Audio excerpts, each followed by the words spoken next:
Oh, hi, Rob. I didn't expect to see you here on a day like today. What's going on here? Handing out free books at the library or something? Rob, it's election day. And no, I don't have time for your Socratic bullshit. I just gotta get to the ballot box and get back to work. Socrates was an asshole. That hurt my feelings. But I can see where you're coming from. I used to get really, really involved in elections, reading all the amendments and referendums in their entirety, looking at the voting histories and financial backers. It was exhausting. But I felt it was rewarding, even though I only ever voted on the winning side once. But it was rewarding because I was doing my civic duty and upholding the political system that kept us from destroying ourselves. Yeah, but I follow your social media nowadays. I guess I have time to talk for a little bit. I am just waiting in line for about an hour or so. You do know that if you don't vote, you can't complain, right? There was a very smart and grouchy old man that once said, "If you vote, you have no right to complain."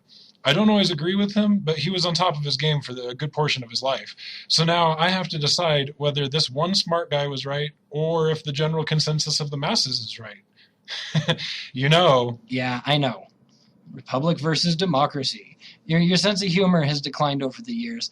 I also think your philosopher is wrong. I mean, if this guy that's running for president or Congress or something is vehemently in favor of infanticide and you don't vote against him, you've essentially allowed him to pursue an evil course of action with your tax dollars. You could have done something to stop him, but you didn't, so you have no right to complain. so I have to choose a lesser evil. If there's no good candidate, yes, but every so often Abraham Lincoln or Ronald Reagan runs for office. I sought for a great man, but all I found were apes of their ideal. What was that?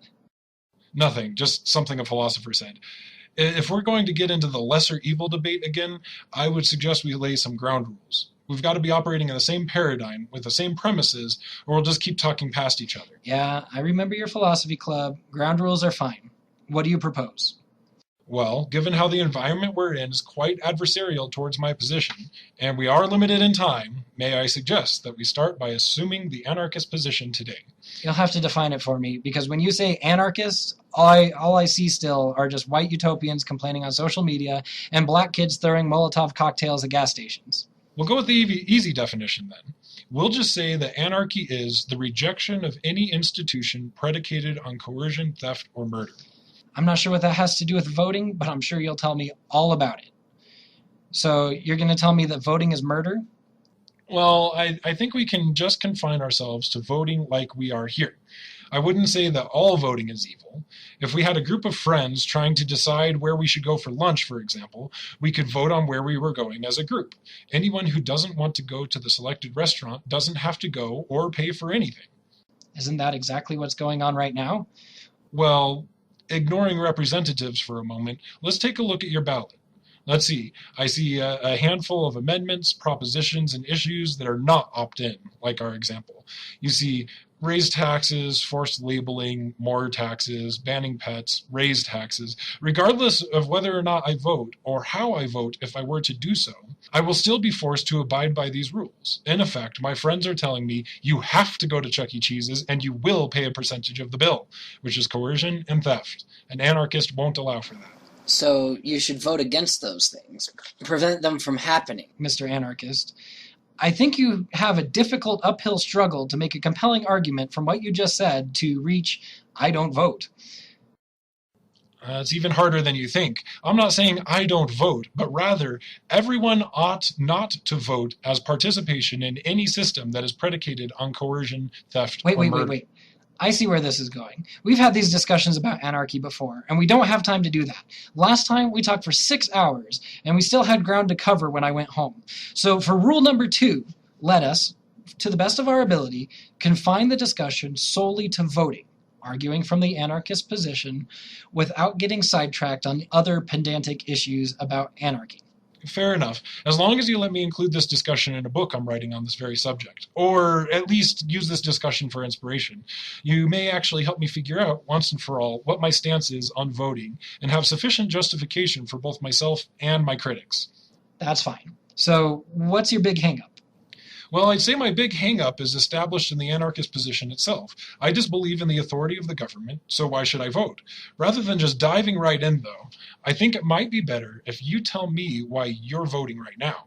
You've already agreed with me that a government such as ours is broken, and so we'll start there. Well, that's precisely why I'm voting. Unlike you, I'm not committed to the idea that social order is inherently evil, only that this particular government is not doing its best at upholding social order and reform. I'm committed to changing what we've got into something better. It's this commitment to change that brings me here. The action of voting is the most effective and easiest way to enact that change.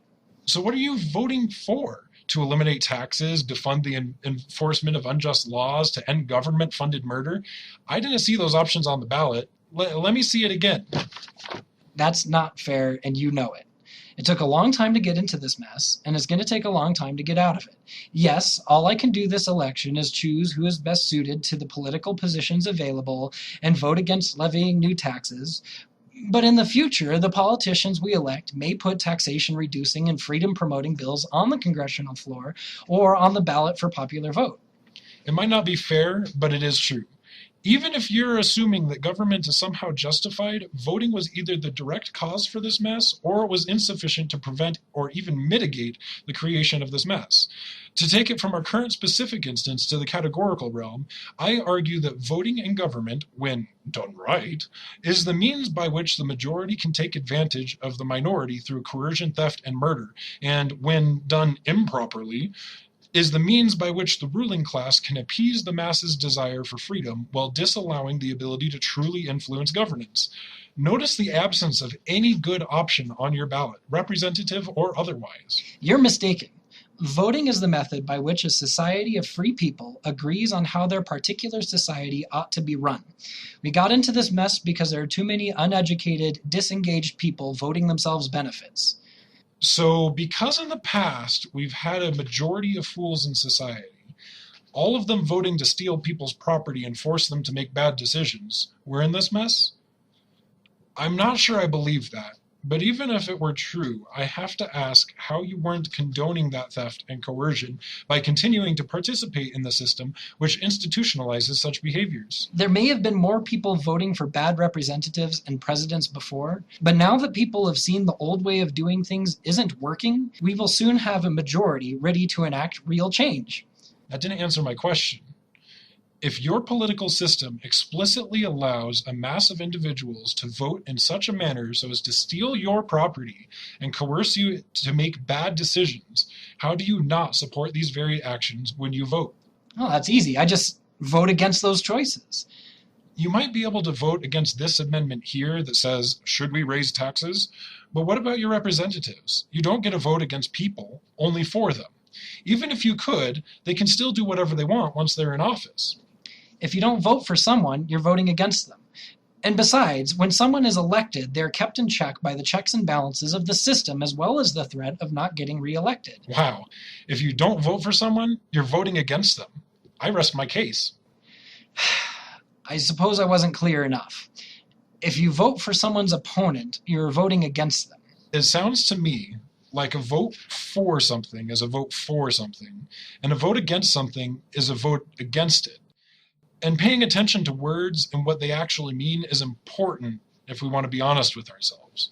So say I vote against some evil politician and vote for some less evil guy instead. Regardless of who wins then, am I not condoning the actions of the victor simply by participation in such a system and by my agreement to abide by the rules of this game? Not if I vote against the guy, or elect someone into other branches of government to check their poor decisions. I level the same accusation against the checks and balances as I do voting in general.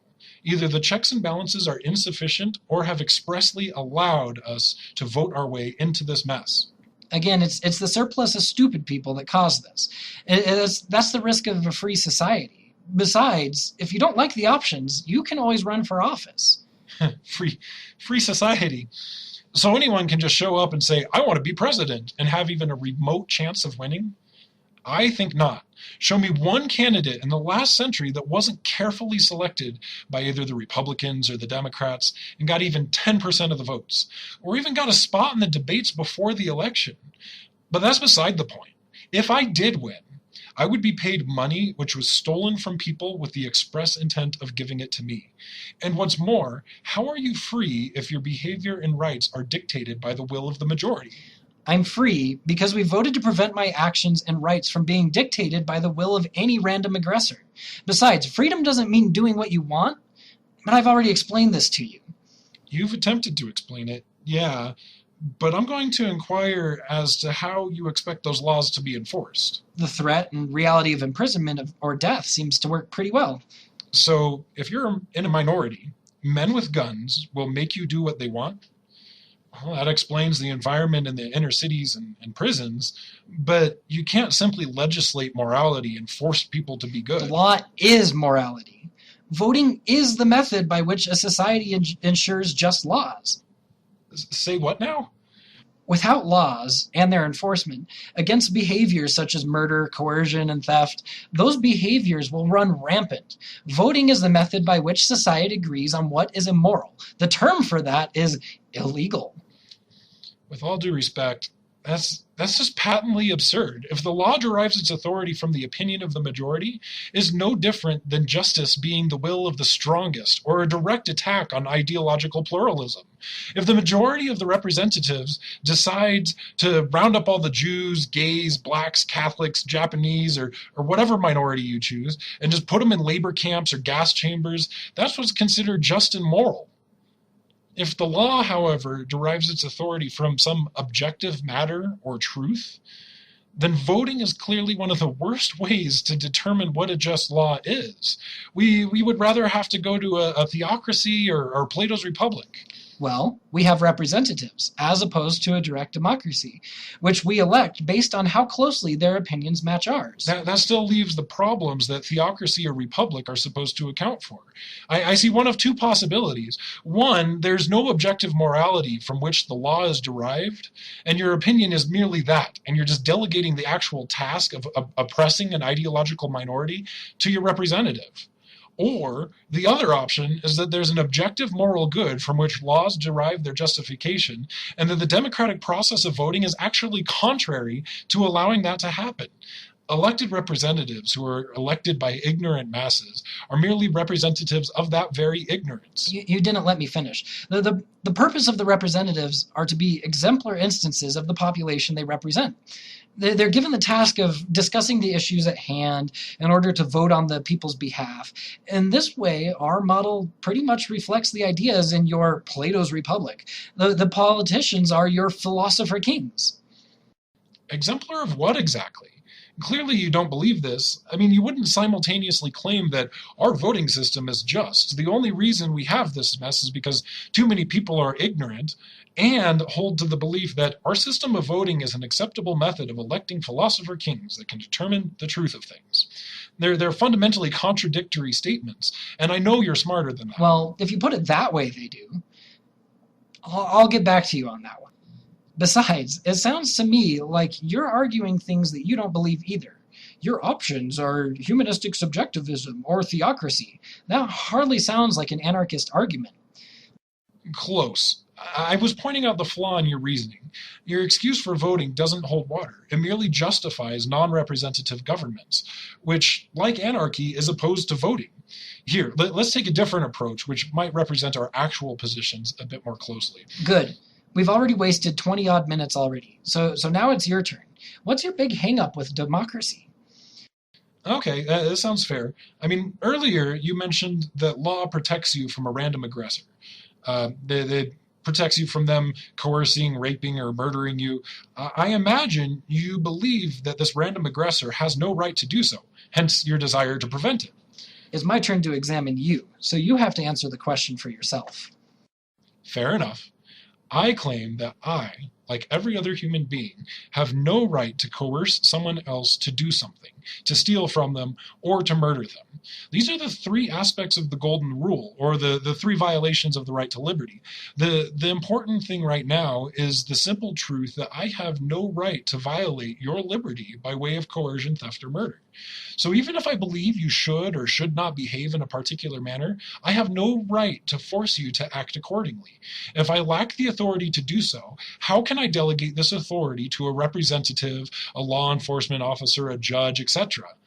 Additionally, if I lack the capacity to discern what each individual ought to do, how can I possibly determine who is best suited to do so? Enough with all this conceptual morals bullshit. Voting is merely an attempt at maximizing the pleasure of the largest number of people. So long as most of the citizens are able to defend their quality of life from the enemies at the gates, that goal is met. Besides, some people tend to be incapable of responsibly managing their affairs. We need laws and voting and such to protect consumers from making bad choices and evil people from hurting others and themselves. What you just described is the oft referred to adage that democracy is two wolves and a sheep voting on what's for dinner. If you're not okay with that image, I rest my case. If you are okay with it, well, I'm sorry. You're sorry? What for? Don't take this pious attitude with me. This is really what I believe. You misunderstand me. I'm sorry for what comes next. You've hit the crux of the issue. Leviathan. You mean the big fish from the Bible? Look, America may have inherited its character and constitution from John Locke, the eternal optimist that he was, but it inherited its worldview from his predecessor, Thomas Hobbes, the pessimistic monarchist. Your position is precisely that which Hobbes outlines in his appropriately titled Leviathan. He claims that without law, absolute and relentless law, we exist in a world which is every man against every man, and a life that is solitary, poor, nasty, brutish, and short. He then claims that by putting on the airs of civility and monarchy, we can escape that reality. Those that came after him thought that constitutions, elections, pluralism, welfare, and the like would do a better job than monarchy. At the end of the day, though, we continue to exist in a world of every man for himself. Only one guy or group of guys maintains a monopoly on force, infringing on the freedoms of everybody, and they convince them that it is for their own good. Why else would one vote except to impose their will on others by means of participating in an institution built with the express purpose of making people behave in a particular way, steal the fruits of their labor, and kill those that resist the first two functions? Dude, you gotta calm down. We're gonna get kicked out. People are looking at us. Besides, I still say that you should vote to opt out. Move to Somalia, or run for office if you don't like it. Even voting to be free from oppression is suspect behavior. You were right in one regard. There really are people who are so ignorant and incapable of managing their own affairs that they volunteer for servitude. I have no right to force someone to leave an abusive relationship. I can't point a gun at someone's head and tell them to quit doing drugs or else, and I can't prevent someone from making deals with the devil. In this way, even if there were a referendum to disband the government in its entirety, the first and only true vote for freedom, I could not, with a clean conscience, go to the ballot box. Then you're not committed to change. All this grandstanding is for naught if you don't vote to even mitigate what you see as the greatest evil. The ends simply don't justify the means. Even if it is so tempting to compromise my morals for the sake of progress, for what doth it profit a man if he were to gain the whole world and suffer the loss of his own soul? If due to the widespread obsolescence of the government, masses of non-compliant free individuals, and possibly even the threat of war, by people doing what it takes to be free, the government simply starves into non-existence, my conscience would be clean. You're splitting hairs. And you refuse to vote because you don't want to do what it takes to be free. And you refuse to put your money where your mouth is and just move to Somalia. You need to calm down too. I think those cops in the back of the room are talking about us. Let them talk. Let me talk. They may just prove my point. Voting, as it exists in this building, is an institution predicated on coercion, theft, and murder. It is tantamount, at a minimum, to condoning these evils. We, as the governed, are all authoritarians, rapists, and murderers by our own willful participation in this governance. We may not be in a position to be held accountable for these sins, but now that my eyes are open, and all you present here who have heard my case, the burden rests on your conscience. You're overthinking it. All this abstract and convoluted lines of thought are just an excuse to wash your hands of the responsibility to commit a mere hour of your year to your own freedom, which you ignore. Your arguments aren't compelling. I think you're just too lazy to commit a mere hour of your time, even if you think it's a waste of time. It's almost my turn to go exercise that freedom, so this is your last chance. It might not be a perfect argument, especially given how it fits into the much broader discussion that we've already had.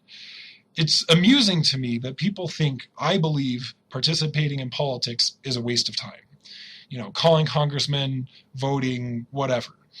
If it were merely a waste of time, I would continue to do it out of the vain hope that something would come of it. I pray almost constantly. Take that to mean what you will. I don't think it's just a waste of time to participate in government.